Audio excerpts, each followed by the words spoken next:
proud of our eviction diversion program. I actually think it's, I would tell you, I know this is not going to be popular responses, but I'm going for it.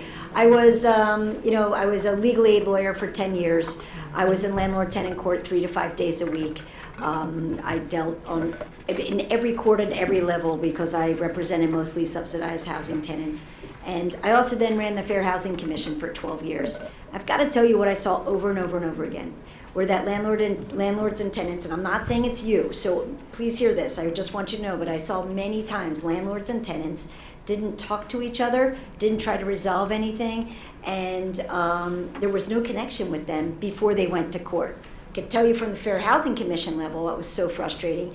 Even if a tenant was complaining about repairs, even got to the point of withholding their rent, by the time we had to get a hearing together, get commissioners together, get people sitting there, a landlord would say, oh, I want to do the repairs, but I can't get into the property. I'm like, we just spent all this time just doing all of this. We need to do a little bit of conversation ahead of time. So I know it's not the most popular program in this room, but I would say that there's a lot of positives that come from landlords and tenants touching base on the phone, talking to each other, where a tenant also gets a housing counselor, and there's a mediator on the phone to even just have you talk to each other. You know, the municipal court, when there were 24,000 evictions, did not work very quickly. I know that.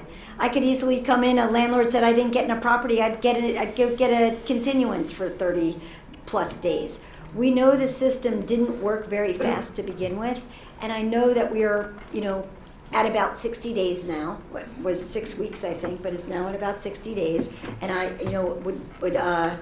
we'll look into this on both the eviction diversion side and the municipal court side, because I still have a lot of contacts there.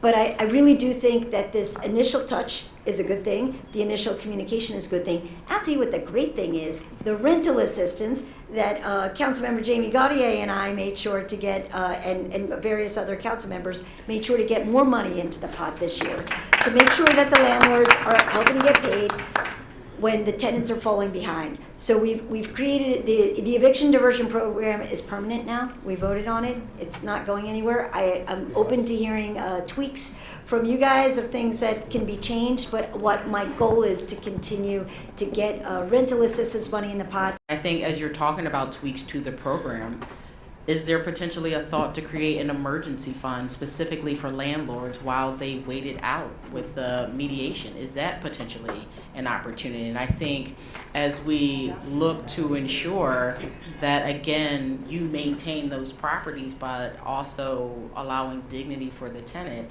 how are we utilizing and leveraging dollars not just on the city level, but state and federal level to ensure that you do have bills to pay, you have to maintain the repairs, the bank's not giving you, any type of furlough, and we don't want you to have to take out loans because you got to pay back the interest. So that could potentially be an additional solution to create that emergency fund. When a tenant doesn't pay the rent, and it's a good landlord, a landlord that's in this room, this is what generally happens.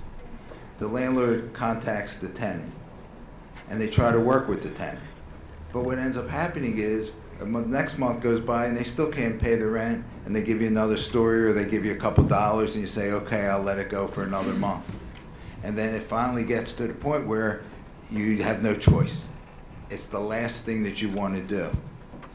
That's the normal scenario for a good landlord. The bad landlord, they want to file right away because they know they got problems at the property. There's all sorts of stuff going on, and that's a lot of the cases that you would deal with over at Community Legal Services.